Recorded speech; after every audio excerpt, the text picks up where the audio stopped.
রাজধানীর মধ্যবাড্ডা এলাকার একটি ভবনে ভয়াবহ বিস্ফোরণের ঘটনায় একজন নিহত হয়েছে। তিনতলা ভবনের প্রতিটি রুম লণ্ডভণ্ড হয়ে গেছে, একেবারে চূর্ণ বিচূর্ণ হয়েছে জিনিসপত্র। গুরুতর আহত হয়েছেন আরও একজন। ফায়ার সার্ভিসের প্রাথমিক ধারণা, জমে থাকা গ্যাসের কারণেই বিস্ফোরণ। সিলন ফ্যামিলি ব্লেন্ডের কড়া লিকার আর সতেজ স্বাদের পারফেক্ট ব্লেন্ডে স্বপ্নেরা মেলুক টানা। বৃহস্পতিবার ভোরে মধ্যবাড্ডার ৪ নম্বর ডিআইটি রোডের এই তিনতলা ভবনের নিচতলায় হয় বিস্ফোরণ। ফায়ার সার্ভিস জানায় সকাল ৬:৩০ নাগাদ তারা খবর পান। ঘটনাস্থলে পৌঁছে একজনের মরদেহ এবং গুরুতর দগ্ধ একজনকে উদ্ধার করে হাসপাতালে পাঠানো হয়। বিস্ফোরণে ভবনের মূল ফটক উড়ে গিয়ে বিপরীত পাশে থাকা একটি খাবারের হোটেলের সামনে গিয়ে পড়ে। হোটেলের কাজে ব্যস্ত থাকা সুলাইমান তখন কাজ করছিলেন। সুলাইমান ঘটনাস্থলেই মারা যান বলে জানায় পুলিশ। আইসা দেখি খালি এই কারিগর এমনি খালি ডুইলা যাইতেছে গা, আর এটি সব ভাঙ্গা, আর একটা মহিলা অনেক কান্তাছে পইরা। ওই জানলা দিয়ে আমি দেখতেছি চিক করতে, আমি দৌড়ে আইছি বাসাতে না, এদিকে মহিলাটা এনে চিক করে দিতেছে। প্রথমত আমরা ধারণা করছি গ্যাস সিলিন্ডার বাস্ট হইতে পারে। পরবর্তীতে আমরা এখানে এসে দেখছি না, গ্যাস সিলিন্ডার তো ওই পাশে ছিল না, এই পাশে ছিল। এই পাশে গ্যাস সিলিন্ডার এখনো যেভাবে আছে ওইভাবেই আছে। আমাদের অফিস বাংলা অফিস করতে পারবো, সমস্যা না। বিষয় হলে এই রুম ওই রুম, আমার 2 রুম একদম শেষ।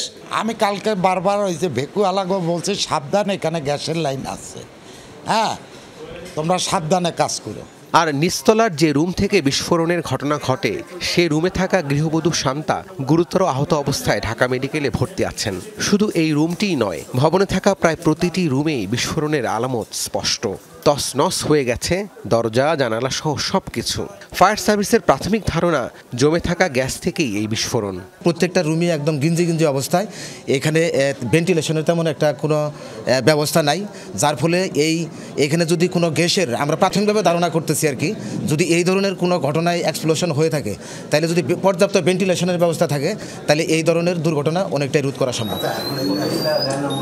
ঘটনাস্থলে আসেন ডিএমপির বোম ডিসপোজাল ইউনিটের সদস্যরা। তাদের গ্যাস ডিটেক্টর মেশিনেও ধরা পড়ে লিকেজের প্রমাণ। তবে তদন্ত শেষে বিস্ফোরণের কারণ বলা যাবে বলে জানায় পুলিশ। যেটা আমরা দেখেছি, বিকট একটি দুর্গন্ধ ছড়াচ্ছে ভিতর থেকে। যার ধারণা যেটা আসলে কোনো গ্যাস, এখানে আসলে কোনো ভেন্টিলেশনও ছিল না, গ্যাস থেকে হয়তো এটা বিস্ফোরণ হয়ে থাকতে পারে। এই বাড়ির সড়কের সামনেই কয়েকদিন ধরেই চলছে সুয়ারেজ লাইন মেরামতের কাজ।